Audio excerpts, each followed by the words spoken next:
ನಮಸ್ಕಾರ. ಎರಡನೇ ದಿನ ಆಸೀಸ್ ತಂಡದ ಬೌಲಿಂಗ್ ಬಿರುಗಾಳಿಗೆ ತತ್ತರಿಸಿತು ಟೀಂ ಇಂಡಿಯಾ.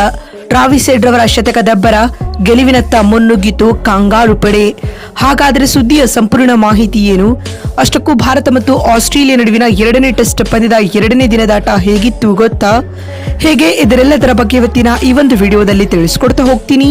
ಆದ್ದರಿಂದ ದಯವಿಟ್ಟು ಈ ವಿಡಿಯೋವನ್ನ ಕೊನೆವರೆಗೂ ನೋಡಿ. ಆದರೆ ಅದಕ್ಕಿಂತಲೂ ಮುನ್ನ ನೀವು ಕೂಡ ಟೀಂ ಇಂಡಿಯಾದ ಅಪ್ಪಟ ಅಭಿಮಾನಿಗಳಾಗಿ ಈ ವಿಡಿಯೋವನ್ನ ನೋಡುತ್ತಿದ್ದರೆ ತಪ್ಪದೆ ಈ ಕೂಡಲೇ ಈ ವಿಡಿಯೋಗೊಂದು ಲೈಕ್ ಮಾಡಿ. ಹೌದು, ಅಡಿಲೇಡ್ನ ಓವಲ್ ಅಂಗಳದಲ್ಲಿ ನಡೆಯುತ್ತಿರುವ ಭಾರತ ಮತ್ತು ಆಸ್ಟ್ರೇಲಿಯಾ ನಡುವಿನ ಪಿಂಕ್ ಬಾಲ್ ಟೆಸ್ಟ್ ನಲ್ಲಿ ಟೀಂ ಇಂಡಿಯಾವು ತೀರಾ ಹಿನ್ನಡೆಯನ್ನ ಎದುರಿಸುತ್ತಿದೆ. ಮೊದಲ ಇನ್ನಿಂಗ್ಸ್ ನಲ್ಲಿ ಕೇವಲ 180 ರನ್ಗಳಿಗೆ ಆಲ್ಔಟ್ ಆಗಿದ್ದ ಭಾರತ ತಂಡ ಇದೀಗ ದ್ವಿತೀಯ ಇನ್ನಿಂಗ್ಸ್ ನಲ್ಲಿ 5 ವಿಕೆಟ್ ಕಳೆದುಕೊಂಡು ಸಂಕಷ್ಟ ಎದುರಿಸುತ್ತಿದೆ ಸ್ನೇಹಿತರೆ.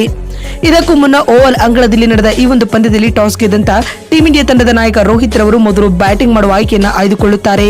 ಅದರಂತೆ ಮೊದಲ ಇನ್ನಿಂಗ್ಸ್ ನಲ್ಲಿ ಟೀಂ ಇಂಡಿಯಾ ಕೇವಲ 180 ರನ್ ಗಳಿಸಿ ಸರ್ವಪತನ ಕಂಡಿತು. ತಂಡದ ಪರ ನಿತೀಶ್ ಕುಮಾರ್ ರೆಡ್ಡಿ 42 ರನ್ ಬಾರಿಸಿ ಟಾಪ್ ಸ್ಕೋರರ್ ಎನಿಸಿಕೊಂಡರು ಸ್ನೇಹಿತರೆ. ಇನ್ನುಳಿದಂತೆ ಕೆಎಲ್ ರಾಹುಲ್ 37 ರನ್ ಬಾರಿಸಿದರೆ ಶುಭ್ಮನ್ ಗಿಲ್ 31 ರನ್ಗಳ ಕೊಡುಗೆ ನೀಡಿದರು. ಕೊನೆಯಲ್ಲಿ ಅಶ್ವಿನ್ 22 ರನ್ ಬಾರಿಸಿ ತಂಡ ಗೌರವಾನ್ವಿತ ಮೊತ್ತ ಪೇರಿಸಲು ಸಹಕರಿಸಿದರು. ಇನ್ನುಳಿದಂತೆ ಆಸೀಸ್ ತಂಡದ ಪರ ಬೌಲಿಂಗ್ ನಲ್ಲಿ ಮಿಚೆಲ್ ಸ್ಟಾರ್ಕ್ ರವರು 6 ವಿಕೆಟ್ ಕಬಳಿಸಿ ಮಿಂಚಿದರು. ಇದಾದ ಬಳಿಕ ಮೊದಲ ಇನ್ನಿಂಗ್ಸ್ ಆರಂಭಿಸಿದ ಆಸ್ಟ್ರೇಲಿಯಾ ತಂಡವು ಬಿರುಸಿನ ಆಟವನ್ನು ಪ್ರದರ್ಶಿಸಿತು. ಎರಡನೇ ದಿನದ ಆಟದ ಎರಡನೇ ಸೆಷನ್ ನಲ್ಲಿ 337 ರನ್ ಗಳಿಸಿ ಆಸ್ಟ್ರೇಲಿಯಾ ತಂಡವು ಆಲ್ಔಟ್ ಆಯಿತು. ತಂಡದ ಪರ ಮಾರ್ನಸ್ ಲಬುಷನ್ 126 ಎಸೆತಗಳಿಂದ 64 ರನ್ ಬಾರಿಸಿ ಮಿಂಚಿದರೆ ಟ್ರಾವಿಸ್ ಹೆಡ್ ರವರು ಟೀಂ ಇಂಡಿಯಾದ ಬೌಲರ್ಗಳ ಹೆಡೆ ಮುಡಿ ಕಟ್ಟಿದರು ಸ್ನೇಹಿತರೆ.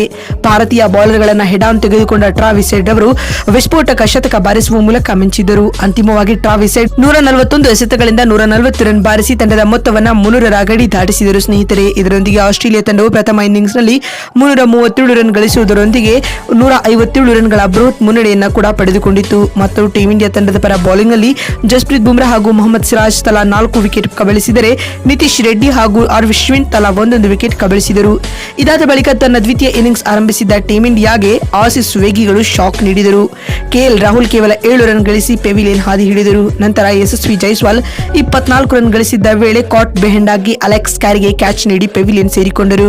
ಅದಾದ ಬಳಿಕ ಶುಭ್ಮನ್ ಗಿಲ್ 28 ರನ್ ಬಾರಿಸಿ ಒಂದೊಳ್ಳೆ ಇನ್ನಿಂಗ್ಸ್ ಕಟ್ಟುವ ಮುನ್ಸೂಚನೆ ನೀಡಿದರು. ಆದರೆ ಮಿಚೆಲ್ ಸ್ಟಾರ್ಕ್ ರವರ ಬೌಲಿಂಗ್ ನಲ್ಲಿ ಗಿಲ್ ಕೂಡ ಕ್ಲೀನ್ ಬೋಲ್ಡ್ ಆದರು. ನಂತರ ವಿರಾಟ್ ಕೊಹ್ಲಿ 11 ರನ್ ಬಾರಿಸಿ ಬೋಲ್ಯಾಂಡ್ ರವರಿಗೆ ಬಲಿಯಾದರು. ಅದಾದ ಬಳಿಕ ರೋಹಿತ್ ಶರ್ಮಾ ಕೇವಲ 6 ರನ್ ಬಾರಿಸಿ ನಾಯಕ ಫ್ಯಾಟ್ ಕಮಿನ್ಸ್ ರವರಿಗೆ ತಮ್ಮ ವಿಕೆಟ್ ಒಪ್ಪಿಸಿದರು. ಇದರೊಂದಿಗೆ ಇದೀಗ ಟೀಂ ಇಂಡಿಯಾವು ಎರಡನೇ ದಿನದ ಆಟದ ಅಂತ್ಯಕ್ಕೆ 128 ರನ್ ಗಳಿಸಿ 5 ವಿಕೆಟ್ ಕಳೆದುಕೊಂಡು ಸಂಕಷ್ಟ ಎದುರಿಸುತ್ತಿದೆ. ಇನ್ನು ಕೂಡ 29 ರನ್ಗಳ ಹಿನ್ನಡೆಯನ್ನ ಭಾರತ ತಂಡ ಎದುರಿಸುತ್ತಿದೆ. ತಂಡದ ಪರ ನಿತೀಶ್ ಕುಮಾರ್ ರೆಡ್ಡಿ ಅಜೇಯ 15 ರನ್ ಮತ್ತು ರಿಷಬ್ ಪಂತ್ ಅಜೇಯ 28 ರನ್ ಬಾರಿಸಿ ಮೂರನೇ ದಿನದ ಆಟಕ್ಕೆ ಬ್ಯಾಟಿಂಗ್ ಕಾಯ್ದಿರಿಸಿಕೊಂಡರೆ ಅತ್ತ ಆಸೀಸ್ ತಂಡದ ಪರ ಫ್ಯಾಟ್ ಕಮಿನ್ಸ್, ಸ್ಕಾಟ್ ಬಾಲೆಂಡ್ ತಲಾ 2 ವಿಕೆಟ್ ಕಬಳಿಸಿದರೆ ಮಿಚೆಲ್ ಸ್ಟಾರ್ಕ್ 1 ವಿಕೆಟ್ ಪಡೆದುಕೊಂಡಿದ್ದಾರೆ. ಇನ್ನು ಕೂಡ ಟೀಂ ಇಂಡಿಯಾ 29 ರನ್ಗಳ ಹಿನ್ನಡೆಯನ್ನು ಎದುರಿಸುತ್ತಿದ್ದು ಮೂರನೇ ದಿನದ ಆಟದಲ್ಲಿ ಸ್ಟ್ರಾಂಗ್ ಆದ ಕಮ್ ಬ್ಯಾಕ್ ಮಾಡಲೇಬೇಕಾಗಿದೆ ಸ್ನೇಹಿತರೆ. ಇಲ್ಲವಾದಿದ್ದಲ್ಲಿ ಭಾರತ ಈ ಟೆಸ್ಟ್ ಪಂದ್ಯವನ್ನು ಸೋಲುವುದು ಖಚಿತ ಅಂತಾನೆ ಹೇಳಬಹುದು.